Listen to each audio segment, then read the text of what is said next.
Cuando Jesús oró por sus discípulos y también por nosotros, dijo: Padre, santifícalos en tu verdad, tu palabra es verdad. Él sabía que nuestra necesidad era de ser transformados diariamente por la palabra de Dios. Esa es la razón que nos convoca todos los días, para que la palabra de Dios impacte en nuestra vida y nos reavive. Hoy nos dedicamos al Salmo 72, pero antes pidamos la bendición del Señor. Padre nuestro que estás en los cielos, bendícenos al meditar en tu palabra. Lo hacemos con necesidad y también con gratitud. En el nombre de Jesús. Amén.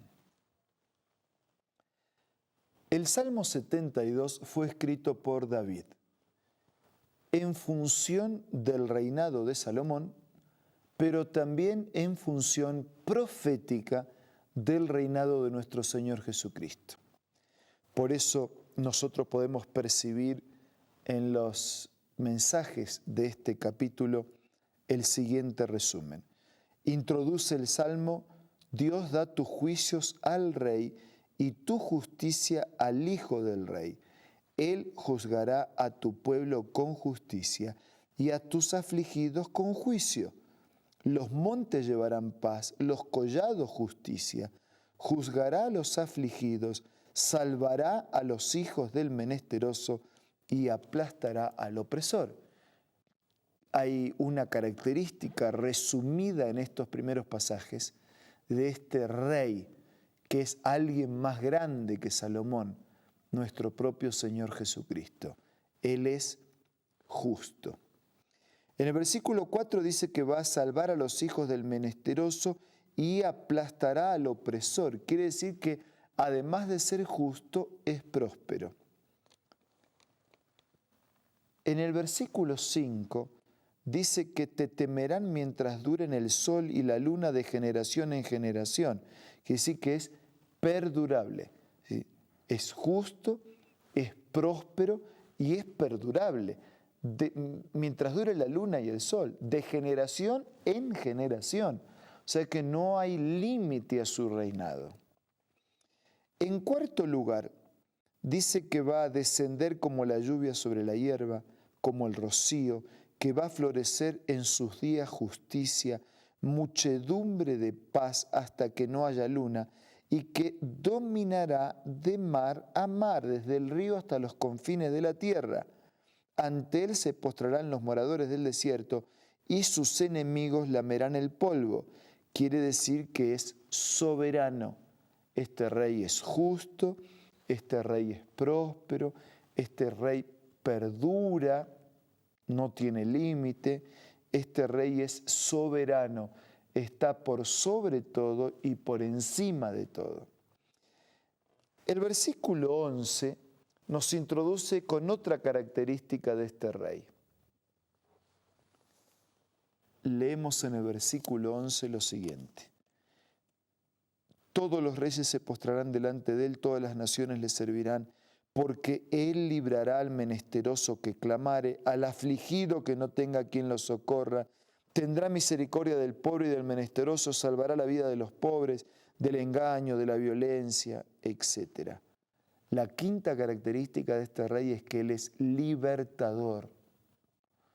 No vino solo para liberar una porción de tierra de un continente, un país. Vino para liberar toda la tierra de la condenación y de la esclavitud del pecado.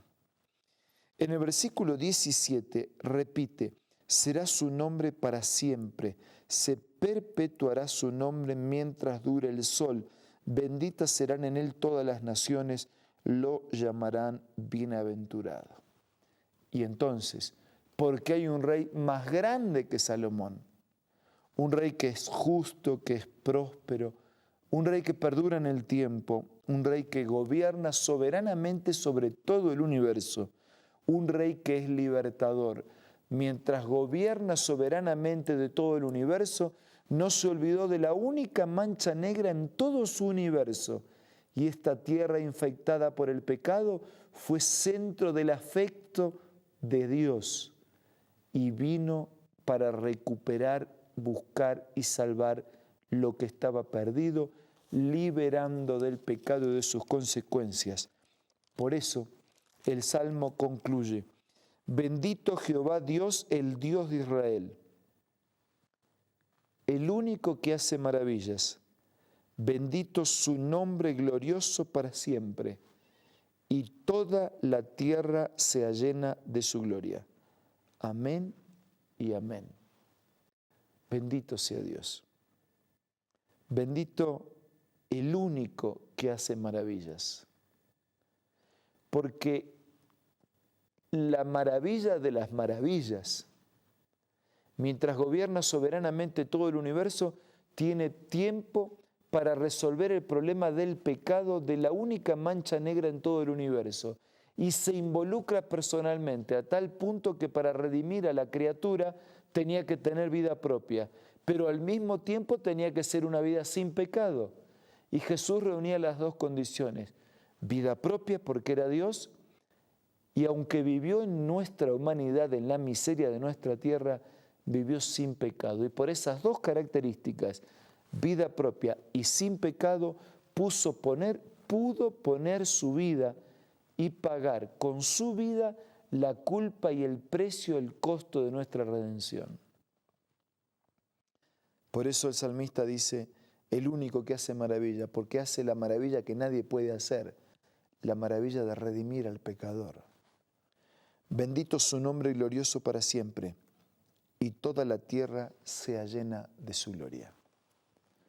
Amigo, usted conoce a este Dios, usted conoce a este Rey, usted sabe que Él es su Salvador, usted le permite a este Rey dirigir su vida a través de la enseñanza de su palabra.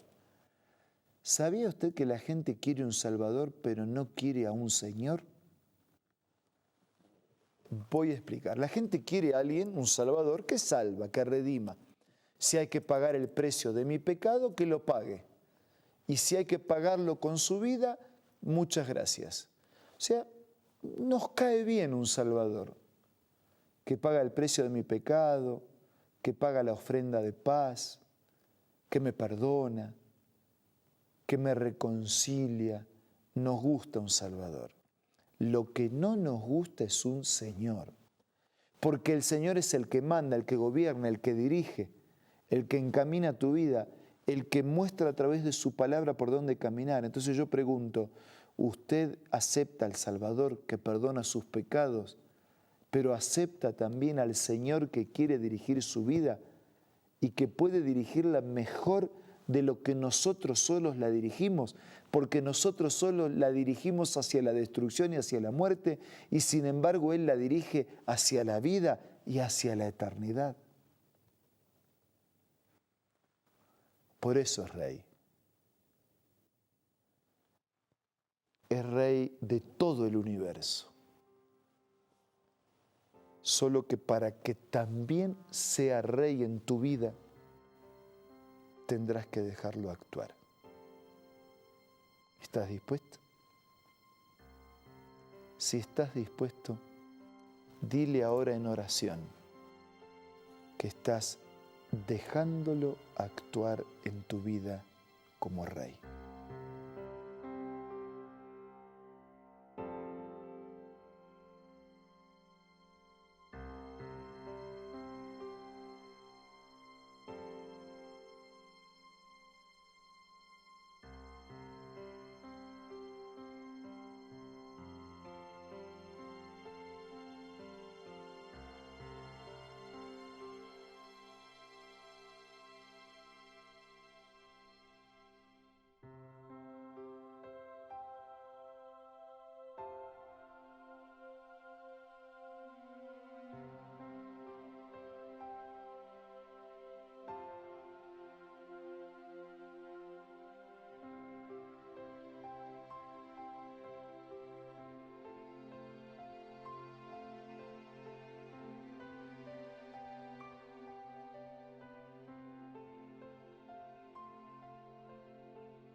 Señor, te damos gracias porque Jesús es el Rey del universo y porque lo mejor que nos podría ocurrir que también sea el Rey de nuestra vida. Solo que para que Él entre en el dominio de nuestro corazón, tenemos que dejarle espacio y voluntariamente aceptar tu reinado en nuestra vida. Señor, por favor, reina supremo en nuestra vida y condúcenos, fortalecidos mientras atravesamos este desierto de pecado, pero seguros a la gloriosa eternidad. Acompaña a todos nuestros amigos. Te lo pido y agradezco en el nombre de Jesús. Amén.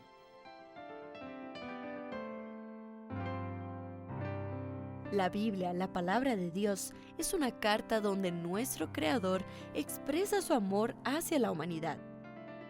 Es una recopilación de textos que en un principio eran documentos separados, escritos por varias personas, todas ellas inspiradas por Dios. Primero en hebreo, arameo y griego durante un periodo muy dilatado y después reunidos para formar la Biblia cristiana. Está dividida en dos grandes secciones, el Antiguo Testamento con 39 libros y el Nuevo Testamento con 27. En la Biblia se desarrolla la historia de la salvación de Dios al hombre. En toda ella hay una línea conectora que une todo, Jesucristo. Es el personaje principal de la Biblia y el cual trae la revelación definitiva de Dios. Es considerada también el manual de nuestro fabricante. Es vital tener este ejemplar en casa y descubrir su valioso mensaje. Busca también en tu App Store o Play Store y encontrarás varias opciones.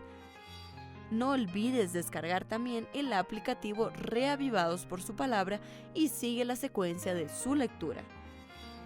La Biblia es la palabra de Dios. Amigos, si algún material complementario usted quisiera recibir para descubrir y terminar de conocer cómo permitir que Dios reine en nuestra vida y seguir su voluntad reflejada en su palabra, entre en contacto con nosotros. Si usted no tiene una Biblia en su casa y le gustaría recibir de manera gratuita, estamos en condiciones de hacerle llegar. Mientras tanto, me despido. Les envío un abrazo. Los espero mañana. Pero sobre todo, reciban el abrazo del Rey del universo.